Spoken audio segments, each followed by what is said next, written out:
Hear ye, hear ye, hear ye. The Court of Appeals for the First District of Texas is now in session pursuant to adjournment.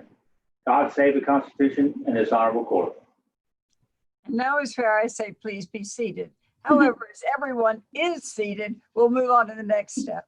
We have just one case on the docket today. It is case number 01-1800. Well, it's actually three, sorry, but one hearing, three cases. 00993CV, Massachusetts Bay Insurance Company versus Newburn Brown Adkins et al. And I think I'll just go on and take the announcements of the parties as I name the case.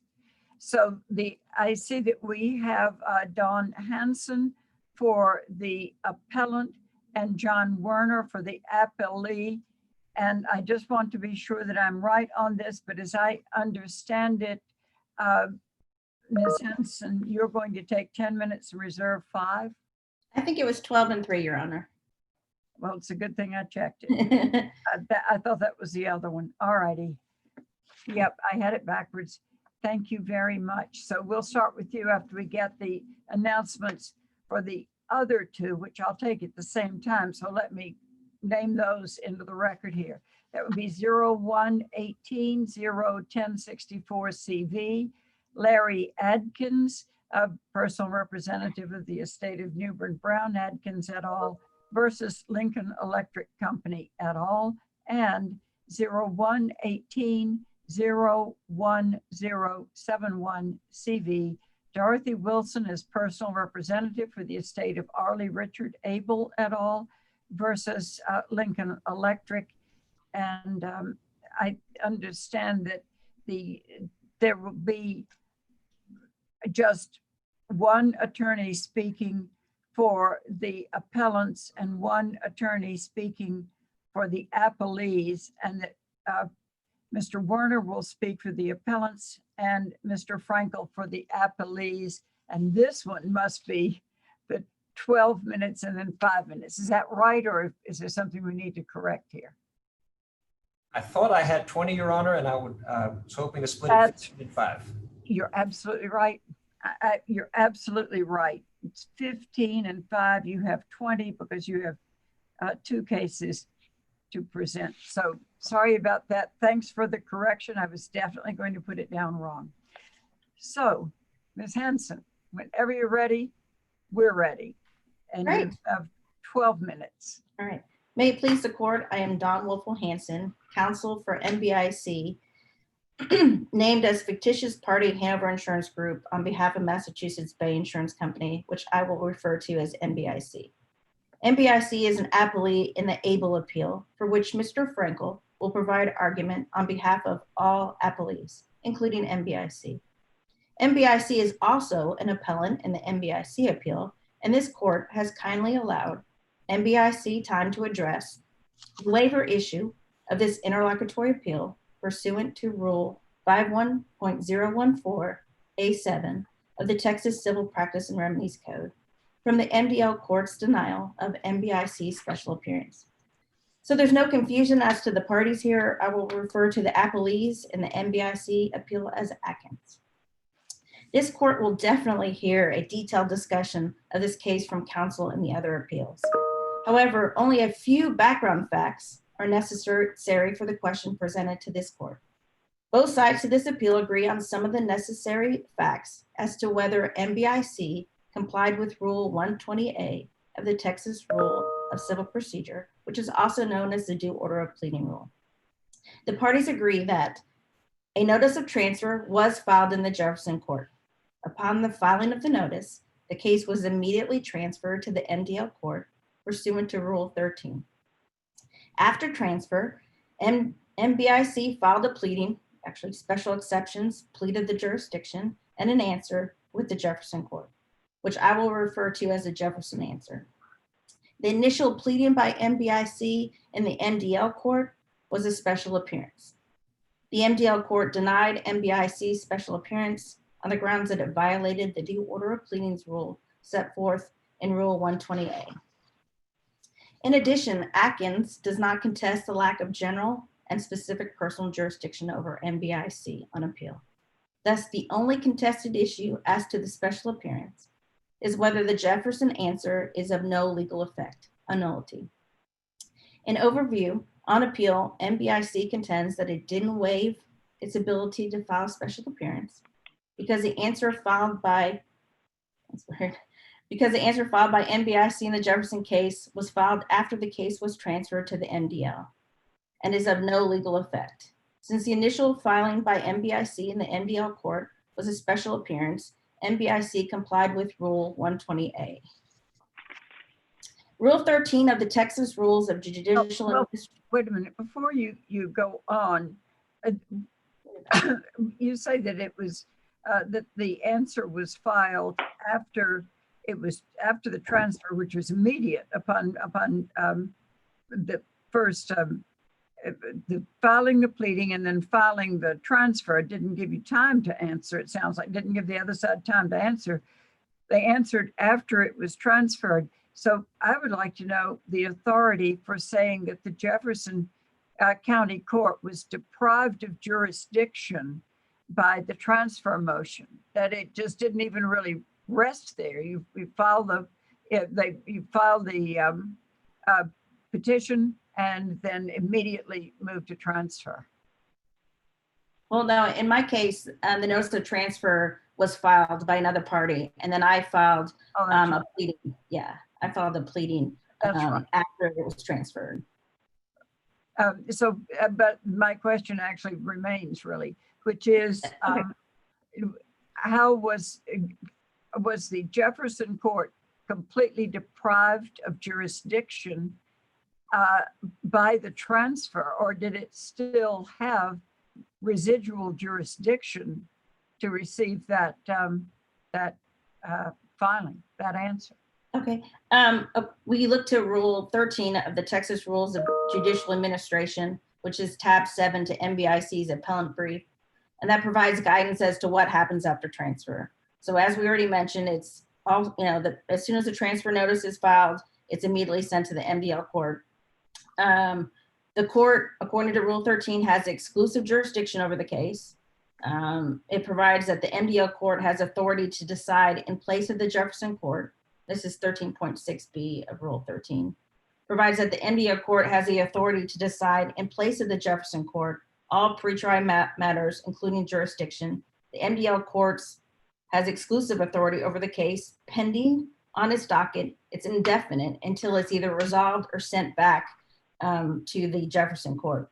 Rule 13 also provides that the Jefferson court can take no further action.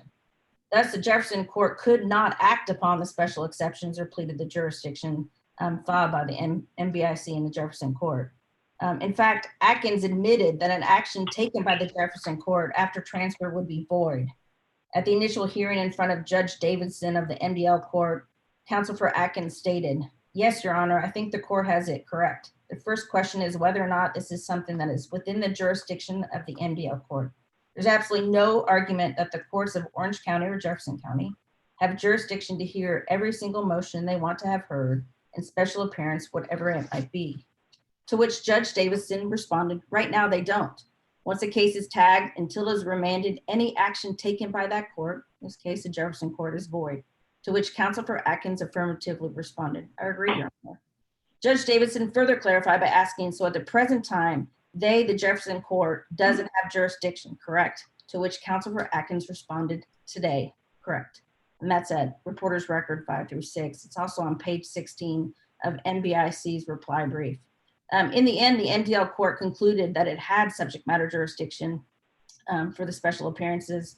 And the only argument contrary to the loss of jurisdiction by the Jefferson court made by Atkins is that Rule 13 has a provision that allows the trial court, here the Jefferson court, power to act where good cause exists. The notice of transfer to the MDL court had no effect on the Jefferson court's jurisdiction. In the context, we look at recusals. Under section 24.002 of the Texas Government Code, good cause means a substantial reason amounting in law to a legal excuse for failing to comply with the statute's requirement for a recused trial judge to take no further action in the case. Such good cause does not relate to the merit of the underlying action. Rather, good cause must articulate the nature of the demand that necessitates that the recused judge, in lieu of the judge with actual judicial authority over the case, render the particular order at issue. In this case, Atkins does not argue that good cause existed. Instead, Atkins contends that simply because the Jefferson Court could act under certain circumstances means that a filing in the court after transfer is valid.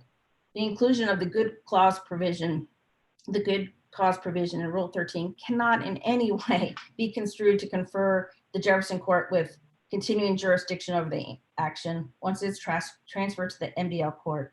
Such an interpretation goes against the clear provisions of Rule 13 as to the MDL court's exclusive authority, and that jurisdiction stays with the MDL court until resolution or remand back to the Jefferson Court. In the end, this is a case about whether MBIC consented to the jurisdiction of the court.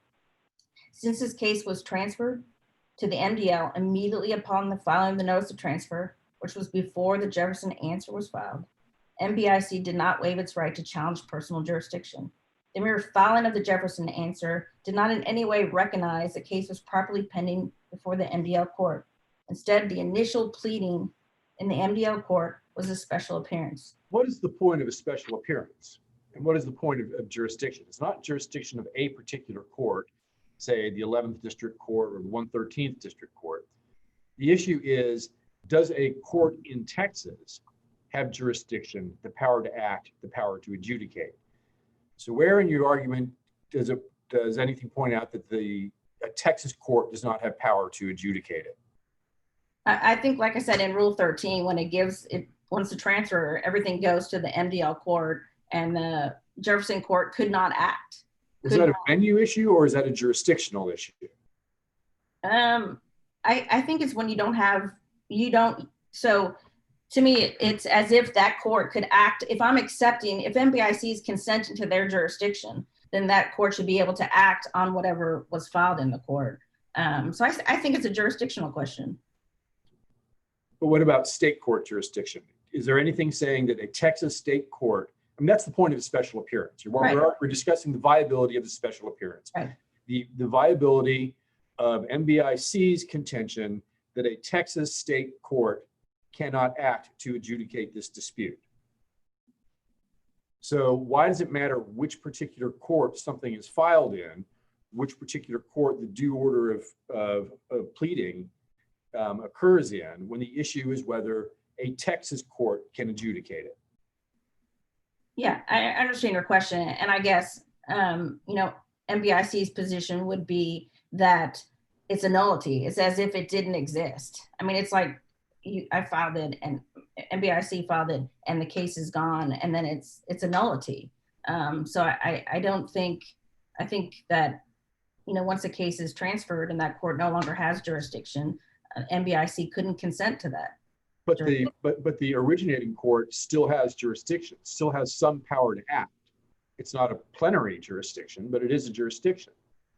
Right, and MBIC's position is that the good cause provision is the only thing that allows Jefferson Court to do anything once it's been transferred. And is it's that a complete lack of jurisdiction? I believe so. I mean, unless there's and they're not even saying that there's good cause here. They're saying that since it could possibly, under these, extreme circumstances, act. I think the recused judges, if the recused judge, could not talk about the merits of the case or do anything, and they only left it as like a safety valve, just in case that court had to do something. And Rule 13 makes that court talk to the MDL court before they even can do anything under the good cause provision. Ms. Hanson, what is your best case for your proposition that the filing of this answer is a legal nullity? We're basing it on the statutory interpretation of Rule 13 of the Texas Judicial Administration Rules. Has a case interpreted it the way that you're proposing here?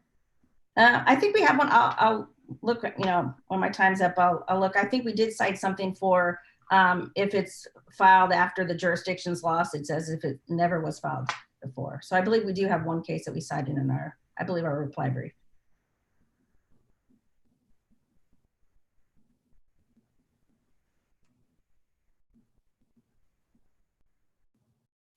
Looks like you're rendering your last few seconds. I can't even see the timer anymore. I thought my time was up. Right. Okay. Well, thank you very much. Thank you. And now we will we'll hear from Mr. Werner, and then we'll be back. Mr. Werner. Yes, good afternoon. Can the court hear me? Yes. May it please the court. So I guess I'd like to start by getting into some of the issues that the justices raised. I think it's the Orange Court. I know there's a Jefferson and an Orange, and I mix them up. What I'll call the trial court does not lose jurisdiction. In fact, the whole MDL procedure continues to refer to it as the trial court. Now, by the MDL rules, there are things that are done in the first instance by what's called the pretrial court, or what I'll call the MDL court. And so you have what I would call sort of some statutorily enforced comity, where the trial court in which the case was originally filed and in which the case will ultimately be heard has to basically take a backseat and defer to the pretrial judge, defer to the MDL judge. But of course, we do know from Rule 13.5 that the trial court, the original court, the Orange or Jefferson County Court, does have the ability to actually make rulings. Yes, it has to be with good cause. And yes, you have to confer with the pretrial judge. But if there can't be any stronger evidence in my mind that the trial court was not divested of jurisdiction by the fact that the rules specifically say, yes, you can do some things. There may be some conditions on it, but obviously if they were divested of jurisdiction, which is the only way that MBIC even gets out of the gate on this case, you wouldn't see that. And again, this is not sort of, my friend was talking about how this is sort of like a recusal. Well, it's not, because when the judge recuses, the judge recuses. The judge is gone, they're not coming back. Again, in this procedure, it specifically visualizes and understands that the case is going to come back to the originating court, is going to come back to the trial court, where the trial judge is going to go forth and have all of its final adjudication. Oh, here's my problem. It doesn't, though, when doesn't exclusive jurisdiction over pretrial matters vest in the MDL court upon transfer? And isn't special appearance a pretrial issue? It's not a question of the judging the special appearance absent the waiver. Had they not waived it, then yeah, it would be the MDL court, Judge Davidson, who would be deciding the special appearance. And that's why in the colloquy that my friend quoted between myself and Judge Davidson, you know, he corrected me. That's right. The judge in the trial court can't say, oh, by Judge Davidson, don't worry about it. I got this covered. You know, motion granted, motion denied. He gets that decision. But in the absence of a situation where you've got, when you've got a due order of pleading waiver, as you have here, then their whole argument sort of drops out from the beginning, because they've sort of, as I think Justice Kelly was sort of suggesting, they've waived it globally. You can't just sort of say, well, I waive I make a general appearance in front of Judge Smith, but not a general appearance in front of Judge Jones. Yeah, I think you're saying that it wasn't, and it was not that an action by the trial court was called for, but it was the action of the party that first said, here I am, and then said, not so fast, I'm not really there. Exactly. Right? And they've tried to explain that by saying, well, it's a different court, it's a different cause number. I just respectfully say, without getting into the deep code construction arguments that they made, that simply can't be the case. Because if that were the case, then every time there were a change of venue, a transfer of venue, the door would be reopened to special appearance. Because when my case is transferred from Chambers County to Harris County, it gets a new court and it gets a new cause number. But nobody would ever think, at least nobody that I hang out with, ever think that, okay, well, now we can re-have a special appearance because, quote, this is a new action. So I think that's essentially what our arguments are. Of course, the twist or the irony here is that we only seek affirmance in the alternative. We actually seek that the court remand this with instructions for the judge to essentially return it back, or to return it back to the original trial courts where it came from.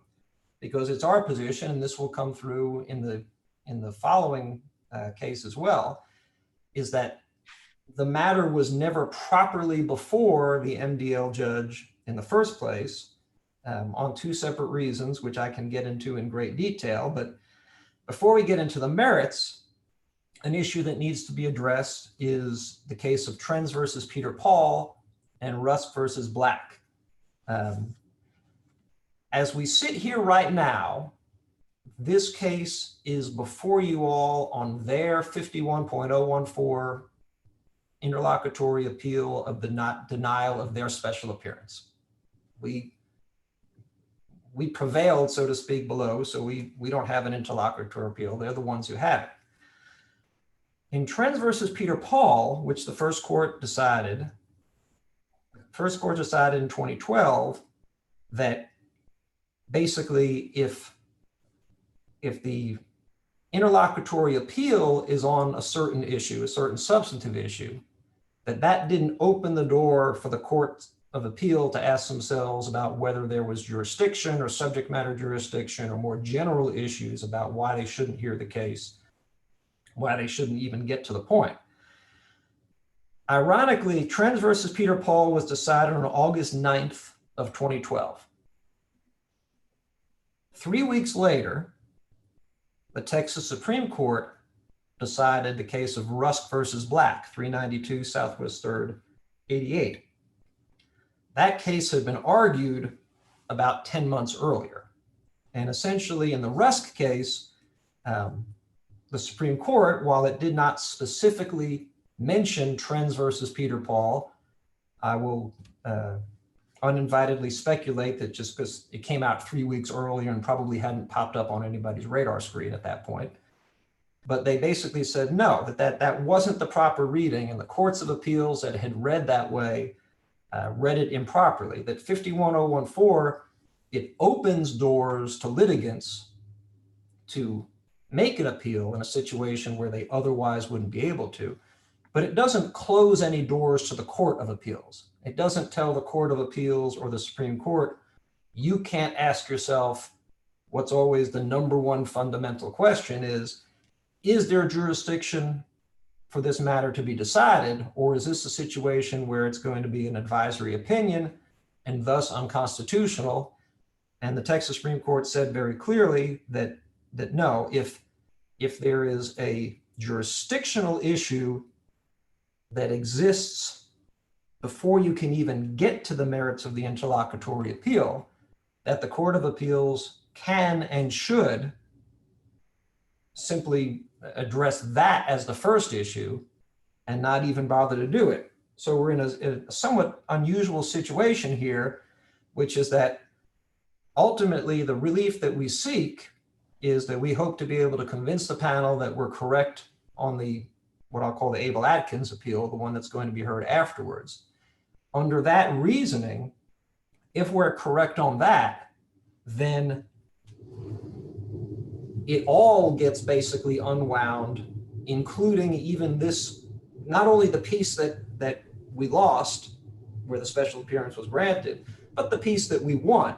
It all gets unwound for the same reason and goes back. If that is not successful, then on the alternative, we seek affirmance simply on the basis that, again, the due order of pleadings rule is basic. The trial court never lost jurisdiction, et cetera, et cetera. I don't have a ton more to add. I mean, I think this one's fairly basic and straightforward, although I'm certainly available to answer any questions that the court has.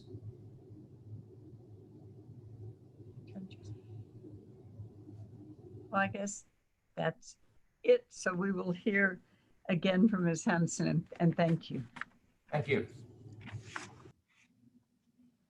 Ms. Hanson, you have 3 minutes.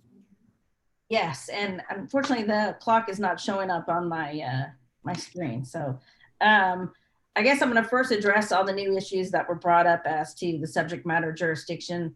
Atkins contends that based on the Russ case, which is a sovereign immunity case, addressing whether subject matter jurisdiction could be raised for the first time on appeal, is that it would be unconstitutional for a court of appeals to affirm or deny a special appearance if the trial court lacked jurisdiction. And that's at Atkins supplemental brief, page 17. However, the case before this court is not about a party raising subject matter jurisdiction for the first time on appeal, or the invalidity of a notice of transfer.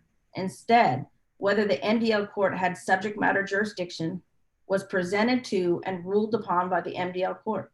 The MDL court found that it had subject matter jurisdiction to hear the special appearance, and Atkins did not file a mandamus contesting the MDL's denial of the remand or the validity or notice of the transfer. Atkins' failure to contest the MDL court's ruling as to remand cannot be resurrected in this appeal. MBIC can rely upon the MDL court's ruling that it had subject matter jurisdiction to hear the special appearances. Thus, Atkins' argument, based upon the lack of the MDL court's subject matter jurisdiction, that this action was never subject to the MDL rules and the validity of the transfer notice are not at issue in this appeal. And MBIC believes this is still a simple interlocutory appeal question. And I understand some of the jurisdictional issues that we addressed before. And I just want to address briefly, one issue that I have. According to Rule 13, after the notice of transfer is filed, the notice of transfer has to list the defendants who are named but have not yet appeared. And MBIC is listed as not yet filing any pleadings. The appellate record does not contain a copy of the Jefferson answer filed with the MDL court or transferred to the MDL court as part of the Jefferson court file. The only copy of the Jefferson answer in the record is attached to the opposition to MBIC's special appearance. Thus, based on the record of the MDL court, the only pleading filed by MBIC is its special appearance. And to me, that sort of touches upon the fact that, it was void and it was as if it was never filed. It wasn't part of any court record. No one forwarded it to the MDL court. And the only reason it was before the MDL court is because it was attached to the opposition to the special appearance. Was it file stamped? No, I do not believe so. I mean, file stamped with which court? Well, whichever court received it. I believe so. So we know, it was properly filed and included not as a separate item, but as an attachment to another document in the appellate record. Correct. But the actual Jefferson answer was never filed with the MDL court or transferred. The court never did that action. And how does that make a difference?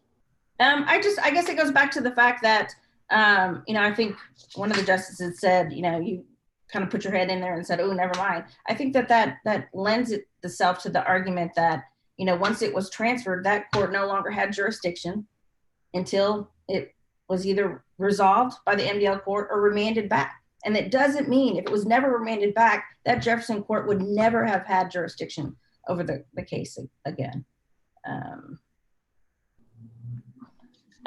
For these reasons, MBIC respectfully requests that the court reverse the MDL court's denial of the MBIC special appearance and dismiss MBIC from this case. Thank you. Thank you. And we will take at least a 3-minute break here so that we can switch over. We have to do some mechanical things. So I guess everyone can sign off and sign back on, if you will, and we'll get all the right folks. Is that okay? All right. Well, so if all the attorneys will leave the meeting, that will be good right now.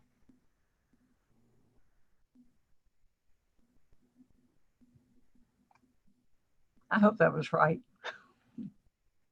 It's where we are anyway.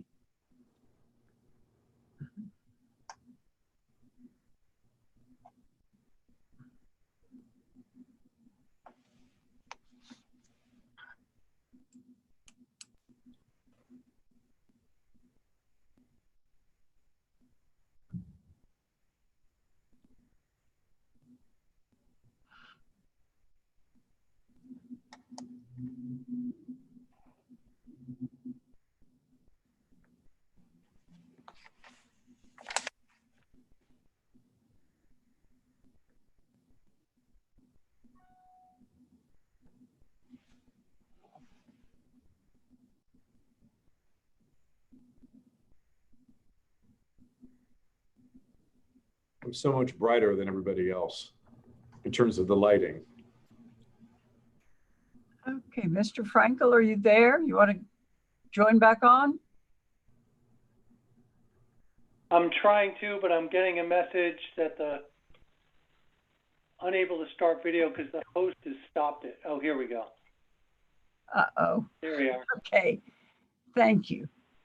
Now, I think that we have everybody we need. This is going to be Mr. Werner arguing for the appellant and in these two cases, and Mr.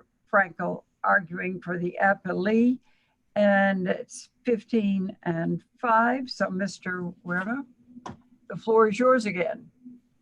Good to see you all again. Okay, we've got some bigger issues going on. Looking really at the Texas judicial system in all of its glory. It's been described by its own judges as complex, without order or symmetry, Byzantine, Rube Goldberg designed, and anachronisms. Justice Jefferson wrote in Re USA that we have at least 9 different types of trial courts. And unlike the federal sort of well-oiled machine as they view themselves, we've got at least 9, and they've got very important jurisdictional and decision-making parameters that are placed on it by the Texas legislature. And so, for instance, the Texas Court of Criminal Appeals literally has the ability to make life or death decisions, but zero authority to deal with the run-of-the-mill fender bender that happens out at the red light and gets filed in the JP court or the county court at law.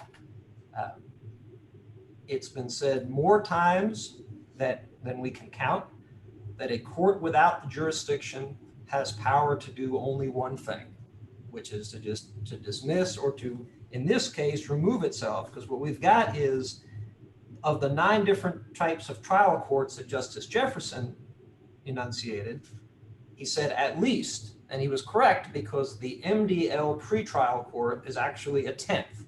It's something that's not even listed in his listing.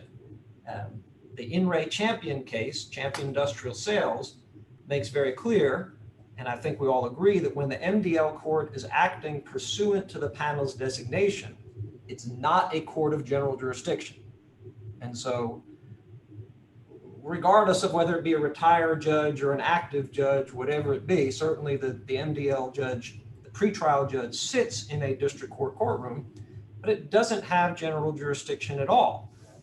So the question we have is, why should Judge Davidson not have even made a decision on any of these things? Why do we have to roll back all of these decisions that he made, some of which are against us, a couple of which were for us? It's for 3 reasons. The first reason is because the tag, so to speak, was improper. Everyone agreed, even Judge Davidson agreed, that he said a non-party, but the truth is it's a non-defendant cannot tag a case.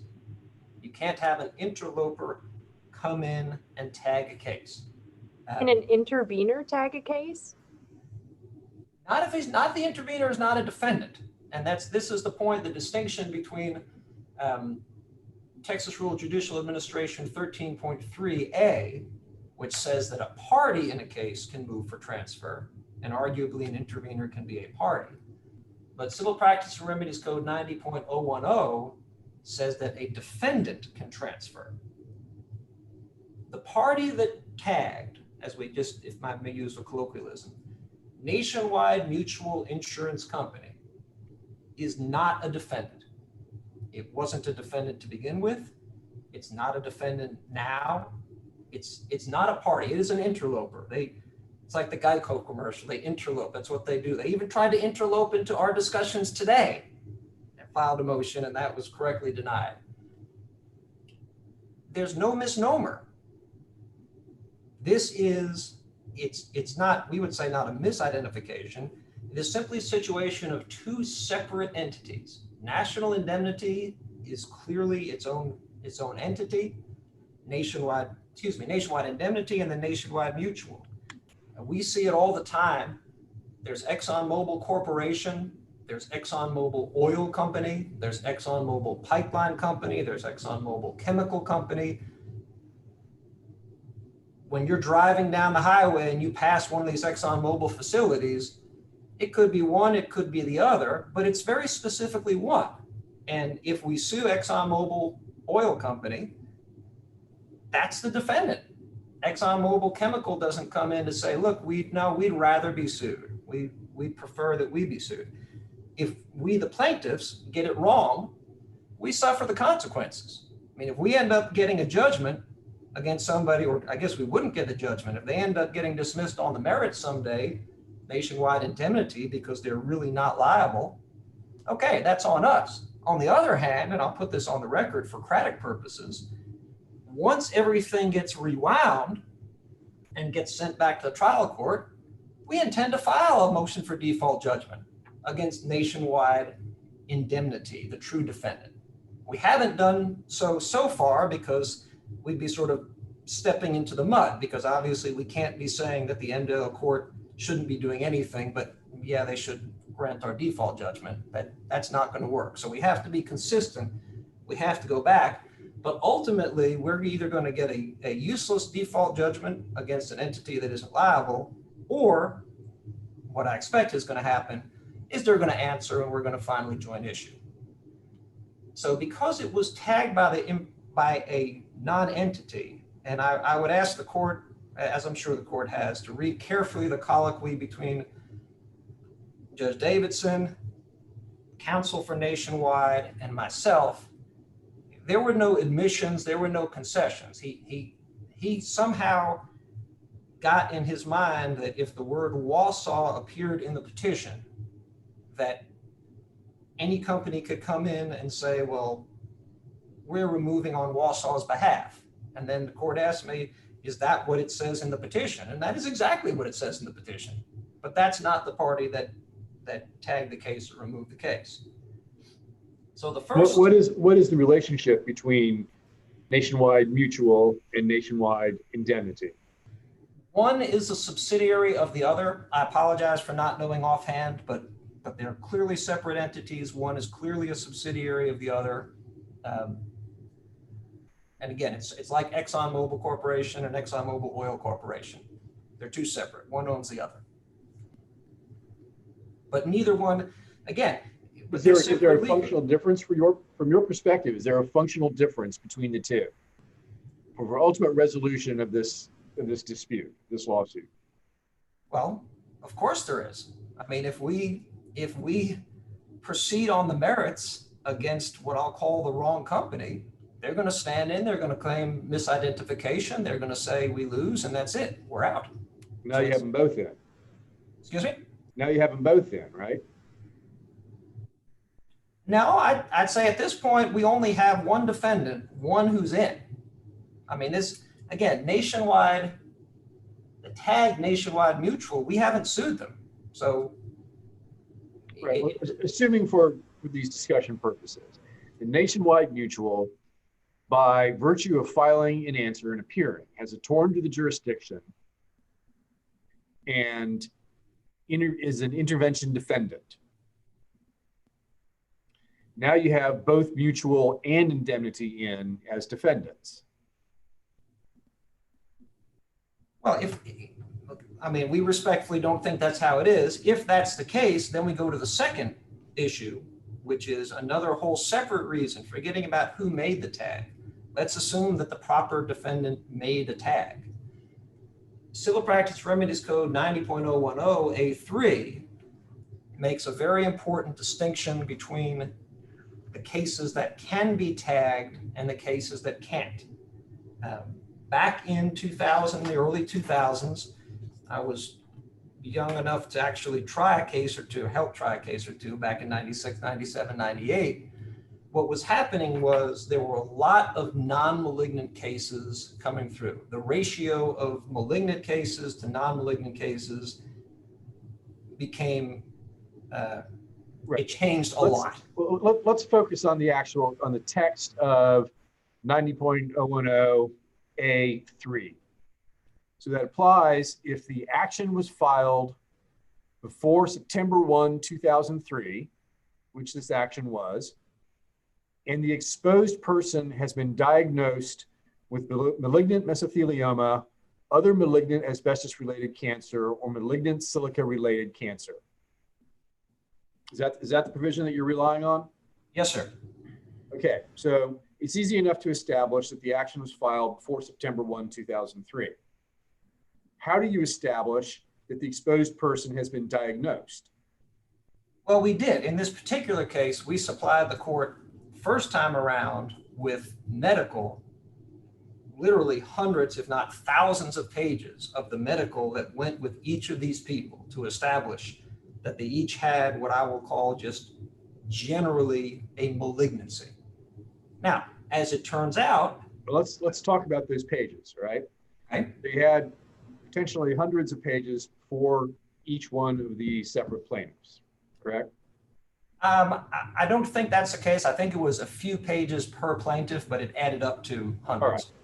Either way, so a passel of pages for each plaintiff. How were they attached? What did they look like? Were there supporting affidavits? And what standard do we apply to determine if the exposed person has been diagnosed? In the original filing, they were attached just as I recall, authenticated records. So there was no affidavit testimony other than perhaps something that just established that they were authentic, that they were what they were. Subsequently, in the second motion to remand and in the motion to reconsider, we also added the affidavit of a physician, just trying to be as over the top as we could, that went through and explained and in fact found that of the ones that were in that group, there were two, it turned out, that were not in fact malignants. Turns out that there were two that just weren't. We ended up basically taking them off. I think the question that the court is ultimately getting to is, are we required to prove the malignancy in front of the trial court, in front of the pretrial judge, the MDL judge? I don't see any authority one way or the other, except to say that we know that essentially you've got a situation where it was in the Fleur case, and also in the case that I'm having trouble thinking of, where they went through and they said, look, if you've got the diagnosis, which is, the definition is just an identification.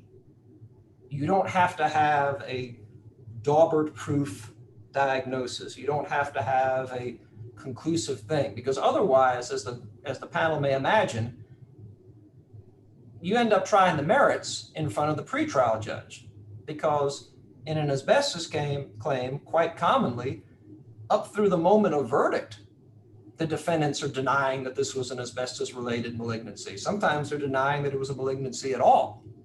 And so it would be, it's our sort of understanding, and I think the most logical thing, which is that basically the identification is sufficient, and that the MDL court shouldn't be the one, the pretrial court shouldn't be the one basically taking it on itself to say, well, you have to prove to me. Going back to 2003, it was a identifying device to help streamline the courts. It was not meant to be a proof threshold. But it does say diagnosed with malignant mesothelioma, and diagnosis is a term of art. For instance, in medical malpractice cases, you can't sue a nurse for failure to diagnose, because under the Nursing Practices Act, a nurse cannot diagnose. It is a term of art for functions to be performed by a doctor. But what does a diagnosis look like? And how should a plaintiff, admittedly without much guidance from the legislature, establish, prove, I don't know where the standard is, that there has been a diagnosis of a malignancy? Your Honor, I think the first instance would be the pleadings. Now, I need to tell, this will come as no surprise, the pleadings were never shaped up after the original split. In 2003, basically there was a larger pool of plaintiffs, and essentially it was severed so that the malignants all went into one cause number, the non-malignants went into another cause number. Everybody understood it at the time. Then the passage of time 14 years later, the pleading still said, it suggested non-malignancy, but just like in the silica and champion industrial sales, where you had a pleading that said silica, but the evidence showed, okay, this is really not a silica case. This is a case where the allegations are that you've got a malignancy. And so in this particular case, I think it would have been much better go in the Wayback Machine and simply amend the pleadings to say, all of these people have been diagnosed with thus and such, which would have solved the original problem, which was a screening issue, not a proof issue. But once we realized that that had not been done, then we provided to court actual medical records, which is certainly far going to trump just a bare pleading that says somebody has mesothelioma. The trial court, in fact, explicitly stated that, it really didn't matter, that even if we had, a live physician sitting up on the stand saying this Joe Smith had mesothelioma, that his interpretation was, well, it still got tagged. It didn't have a report, so it got tagged over. But that's a long answer to the short question, which is that I think that the easier or the simpler answer would be pleading. And if the pleading's contested, then some actual medical records, and which we had here, which showed that 2 weren't, and those 2 stay in the pretrial court. But just as we can't piggyback 500 malignants onto a 500 non-malignants onto a 2 plaintiff case and say they all stay, you can't say, well, just because you had 2 out of 500 that were non-malignant, that all 502 have to stay. They should go back. I think my time is up. I think it is. You went a little bit over, so we'll let Mr. Frankel go a little bit over too if he needs an extra minute. Thank you, Your Honors. May it please the court, Andy Frankel, and I'll be presenting on behalf of the appellees. I think it's important to keep in mind that these cases were brought by Alabama residents suing out-of-state insurance companies under Alabama law relating to an Alabama entity and an Alabama bankruptcy proceeding. There's nothing in this record that connects any of the parties, any of the claims, the injuries, or any other facts to the state of Texas. How is that relevant to the determination of this appeal? Well, there are 3 reasons why we believe the judgment should be affirmed, and it goes to the first of those reasons, Justice Kelly.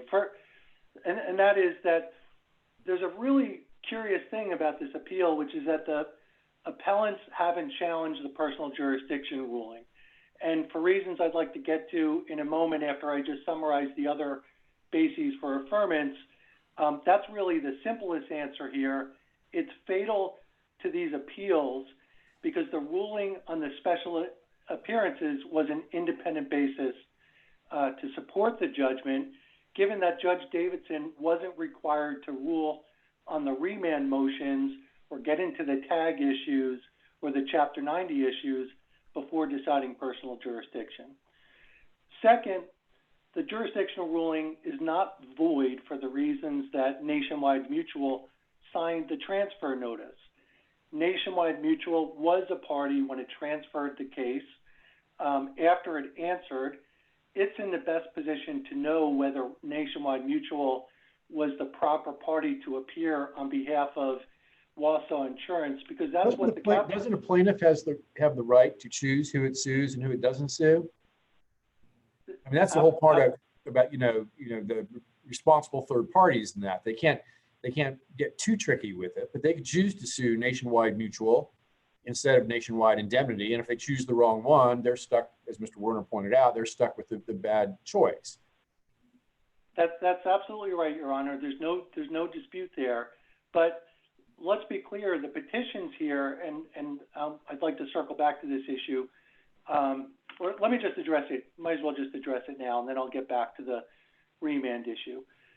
The petitions here were inherently ambiguous. It didn't just say name as a defendant Nationwide Indemnity, full stop. It named Nationwide Indemnity on behalf of Wausau Insurance. And so Nationwide Mutual or Nationwide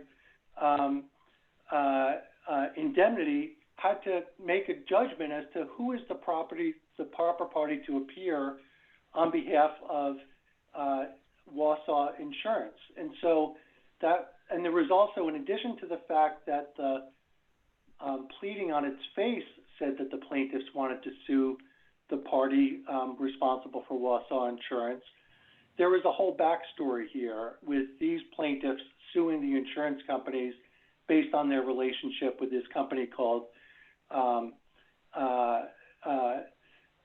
Moore Hanley. And so Nationwide Mutual made the judgment that it was Nationwide Indemnity was improperly served. And so it did what parties routinely do in those circumstances, which is they named the party, they answered on behalf of the party that they believed was the correct party. And as Your Honor, I think, pointed out in the questionings to Mr. Werner, Nationwide, even if Nationwide Mutual was not an original party to begin with, it became a party when it answered and filed a general appearance. They didn't intervene, assuming there even was an intervention, and we say that there wasn't because they were a proper party, but they didn't intervene as a plaintiff or as an amicus. They intervened as a defendant. And so what the plaintiffs, if they believe that there was any harm or prejudice or that Nationwide Mutual was not the proper party, they should have moved to strike. And in fact, they had to move to strike. Mr. Frankel, is there a time limit on filing that motion to strike? Because I noticed there was about a year between the answer and the plaintiff's objection. Yeah, I don't know if there's an explicit time limit, but it sure looks like a waiver to me, because it's not just, Your Honor, that there was a year that went by, but look what they did during the course of that year. They filed amended petitions in the MDL court. They engaged in discovery against Nationwide Mutual, and they actually embraced Nationwide Mutual as a party in connection with a jurisdictional dispute relating to Nationwide Indemnity. Here's what they said. They said that the September 14th general appearance and objections to transfer venue constitute a general appearance by Nationwide Mutual. That comes right out of the appellant's own submissions to the MDL court. So now they've made arguments in the brief, and we didn't hear this much during the oral argument, but they made a number of arguments about why they believe Nationwide Mutual was the improper party, that they weren't responsible because of these discovery responses. But, Your Honors, those are precisely the arguments that they could have made and should have made in a motion to strike. They knew how to make that motion. They didn't do it. And so to argue that the transfer notice was void and everything that occurred was void just doesn't make any sense here. If I can circle back to I think the easiest resolution of these appeals is the fact that the appellants haven't even challenged the jurisdictional ruling. That's really the only reason why we're here today. A decision that was a final order after Judge Davidson severed the appellees.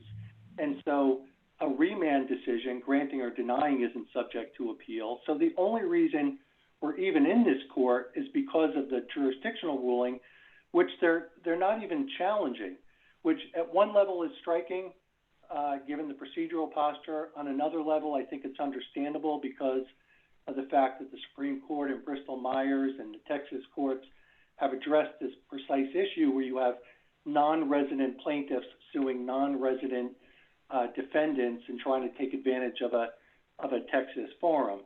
But regardless, I think the key here, Your Honors, is that Judge Davidson wasn't required to rule on the remand issues before ruling on the special appearances. In fact, the court could have simply gone right to the special appearances, and there would be no reason to even reach the remand issues. And in fact, Texas courts have recognized, consistent with federal law, that there's no requirement that subject matter jurisdiction challenges must be heard before considering whether personal jurisdiction exists.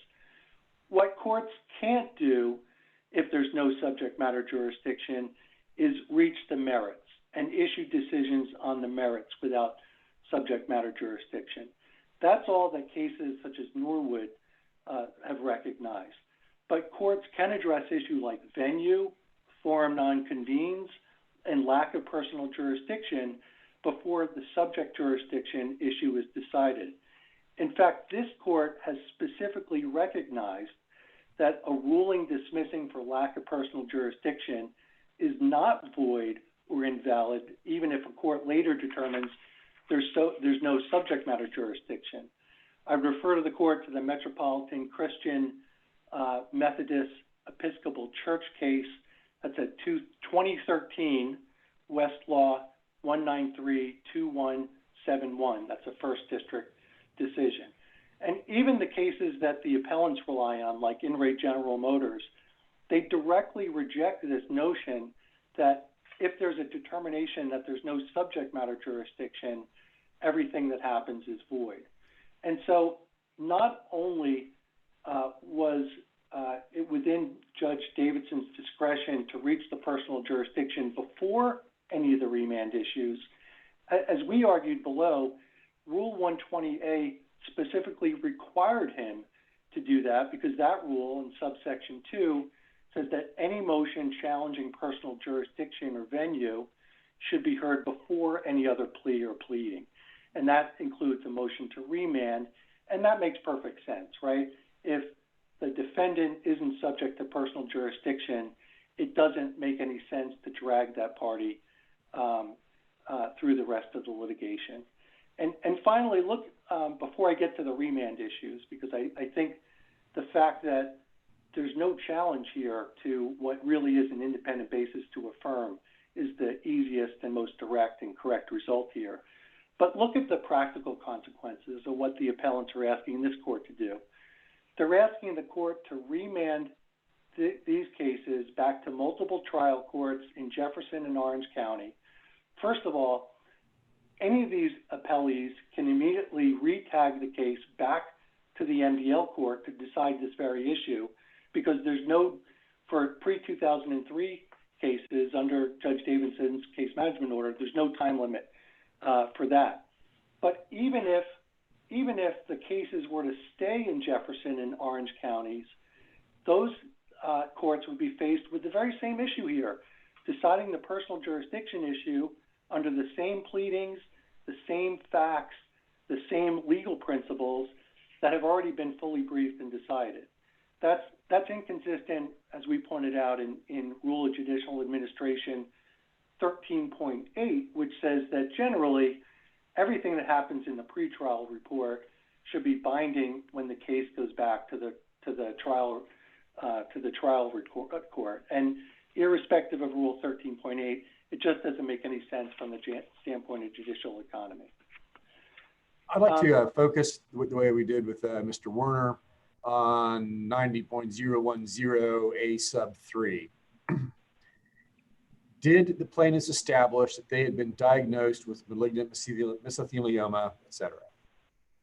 They did not, Your Honors. And Your Honor, Justice Kelly, I think you pointed out some of the same issues that Judge Davidson immediately touched on when he was faced with these multiple remand challenges.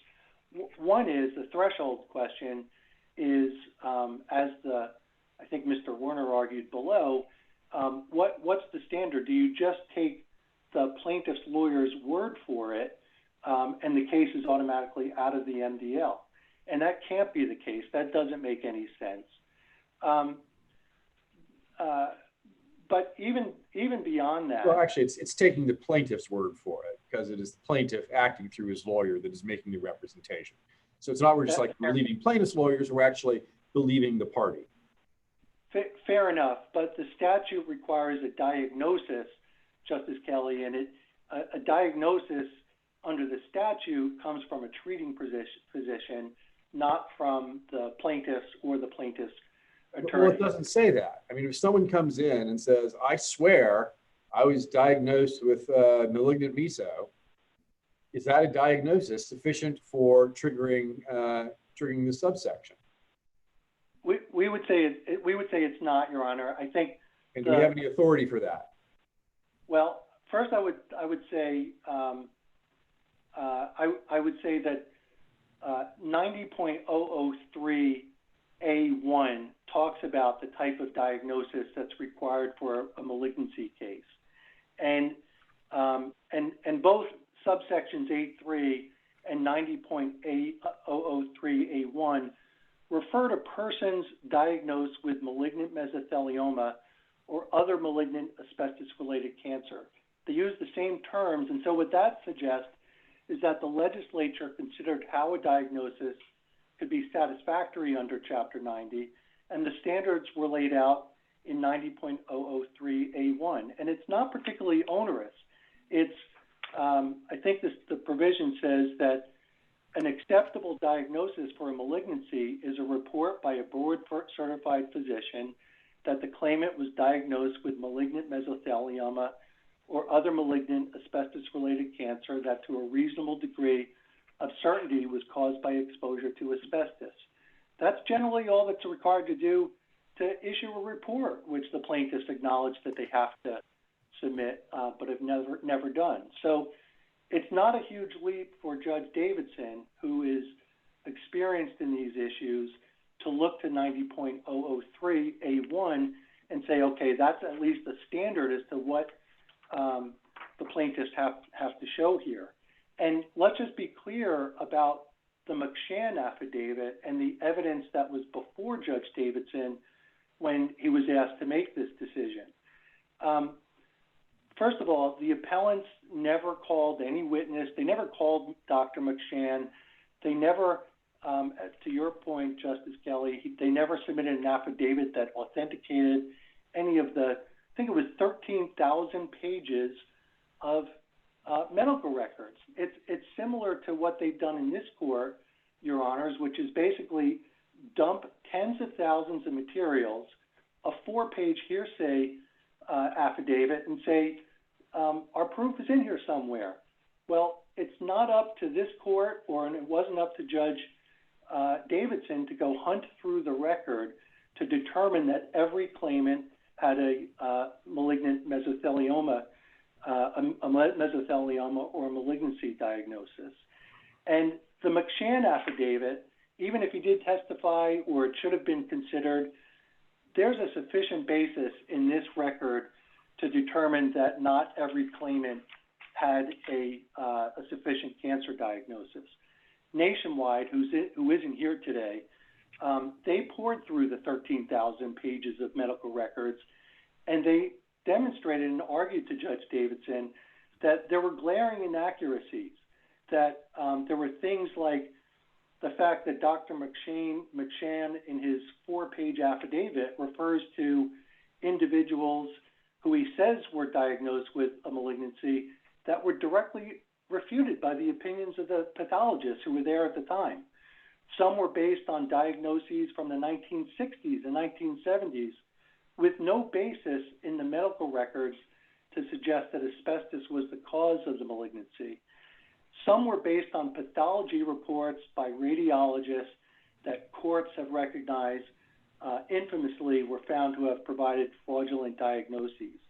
So although Judge Davidson didn't go through and look at these one by one, he wasn't required to, but there's a basis in this record to hold that just handing up this affidavit doesn't operate as a get out of MDL free card, which is really what they're asking for. But I want to just kind of end with what I think is really the dispositive question here, which isn't even whether remand should or shouldn't have been granted, because again, it gets back to this point that as long as the court had at least the provisional power to hear challenges to its jurisdiction, whether subject matter jurisdiction or personal jurisdiction, it didn't have to jump to the remand issues first. And I was very surprised to hear counsel in response to Your Honor's questioning and the panel's questioning about how you decide whether there's a malignancy to point to the pleadings. Well, that's very interesting because, and we pointed this out, that the pleadings themselves don't even allege that every claimant had an asbestos-related malignancy or mesothelioma. The pleading, in fact, the petition alleged that some of the claimants had an asbestos-related disease, which is not necessarily cancer. Some alleged that claimants had pseudo or fear of cancer, which is not a cancer, or a mesothelioma. And so look at the situation that the insurers were in when they were dragged into this case 15 years after the compliant medical reports should have been submitted, decades after this action was filed. And they were faced with a petition that didn't even allege, not that this would be sufficient, but the petition didn't even allege that every claimant had a cancer diagnosis. There was nothing in the record to establish that every claimant had a cancer diagnosis. And in fact, Mr. Warner just admitted now that I think, what they might do is go back and amend the pleadings or provide this evidence to the trial report, to the trial court. But there's no question that there was a statutory basis to transfer into the MDL, whether you look at subsection A3 in isolation, or you look at it in the broader scheme of Chapter 90. And so once the MDL court had the power to hear the case, and again, Judge Davidson had the obligation and the power to hear remand motions and other challenges, but that included the jurisdictional challenge. And so there's no challenge, there's no question here that Judge Davidson was correct, that there's no personal jurisdiction over these insurance companies under these novel claims. There's no reason this case really ought to be in the Texas courts, frankly. And so for those at least three independent reasons, we believe that Judge Davidson did not abuse his discretion in denying remand and that the judgment should be affirmed. Unless your honors have any more questions, which I'm happy to take, that's really all the points that I had today. Okay, but then I think we go back to Mr. Werner for his last go. Thank you, Your Honor.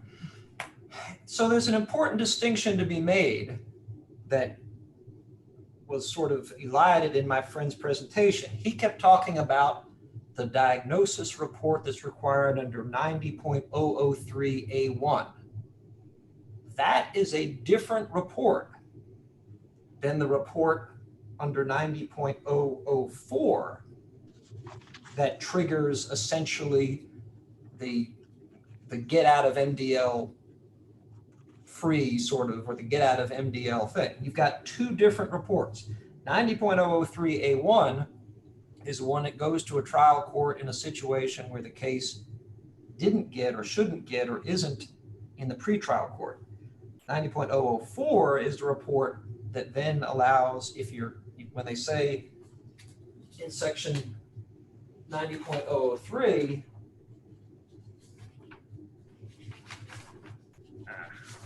I don't have it in front of me, but when you go through, you'll see there are two different reports.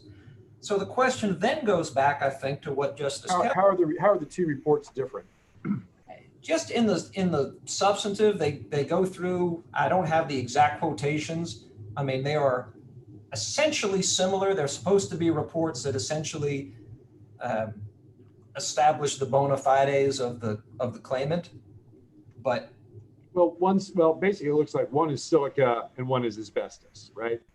And if you look at the definition section, 90.001 sub 24, report means a report required by section 90.003, 90.004, or 90.010 F1, which still leaves as an open question under 90.010 A3, you still have a diagnosis, not a report.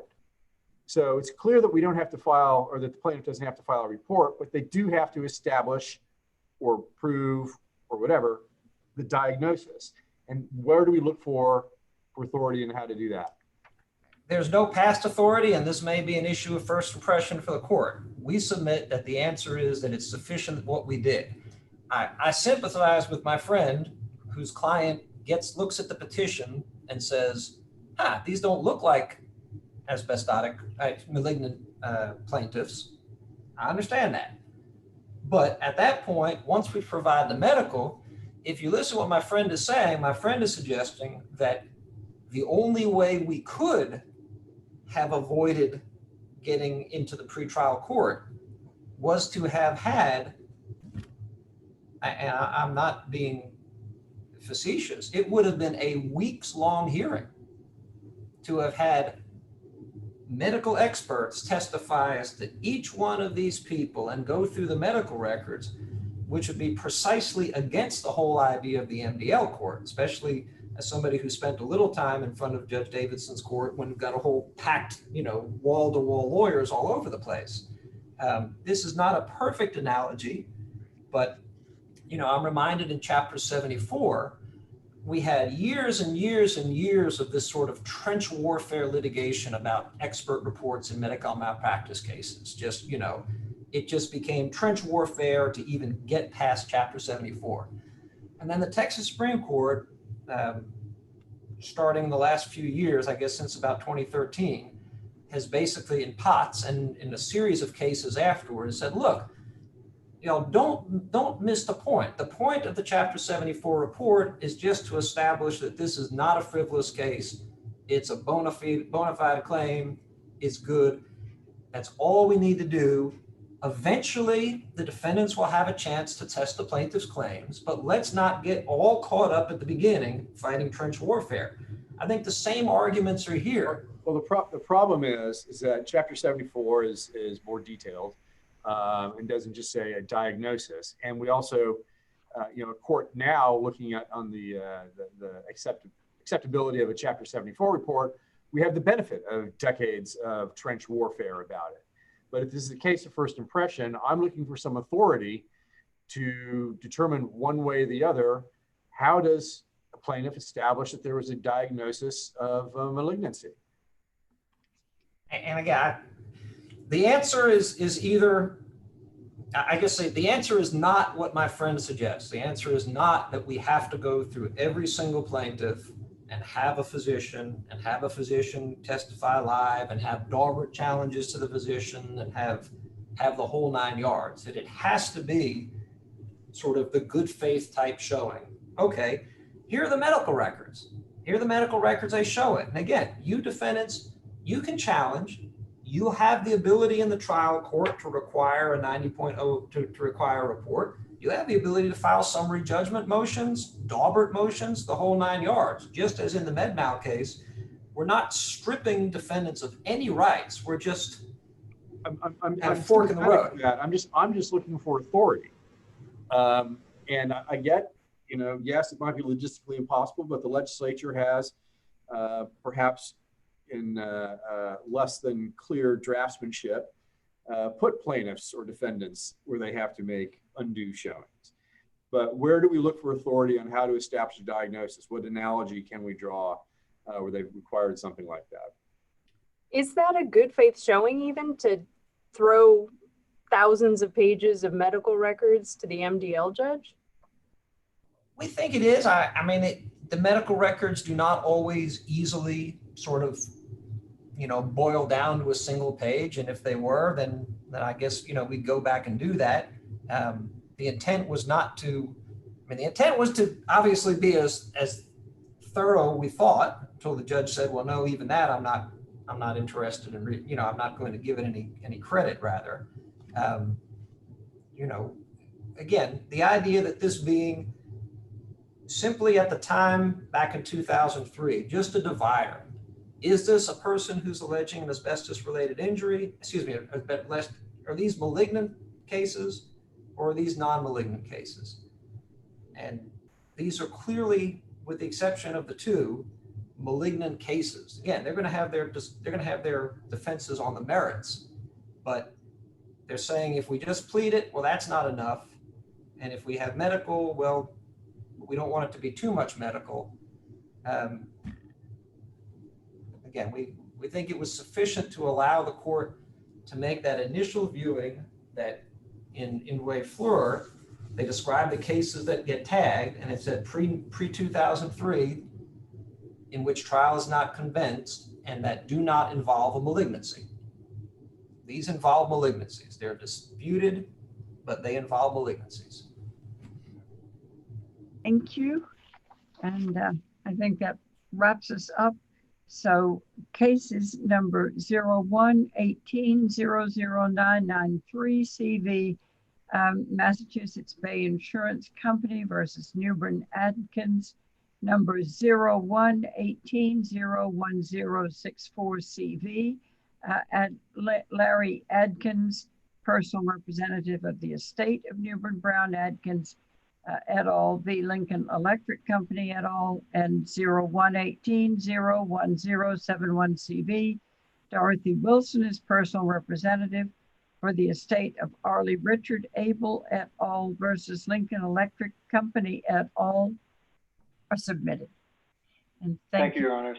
very much for very thoughtful and useful, helpful presentations all the way around. Thank you. Y'all stay safe out there.